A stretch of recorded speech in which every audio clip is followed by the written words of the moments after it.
படித்து இரவு பகலாக அந்த கல்வியின்படி அமல் செய்தார்.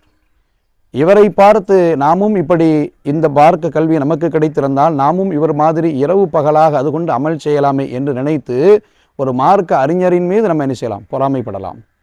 இரண்டாவதாக, ஒரு மனிதருக்கு அல்லாஹு தஆலா செல்வத்தை, பொருளாதாரத்தை விசாலமான முறையிலே வழங்கியிருந்தான். அவர் ஏழை எளியவர்களுக்கு இரவு பகலாக தனக்கு கொடுக்கப்பட்ட அந்த பொருளாதாரத்தை அவர் தானமாக செலவழித்து கொண்டே இருந்தார்.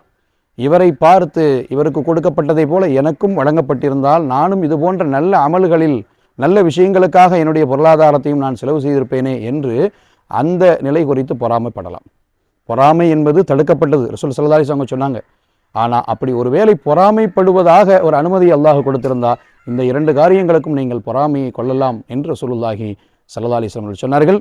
பொறாமை என்கிற அந்த தீய குணத்தை நம்மிலிருந்தும் முழுமையாக அகற்றி அல்லாஹ் விரும்புகிற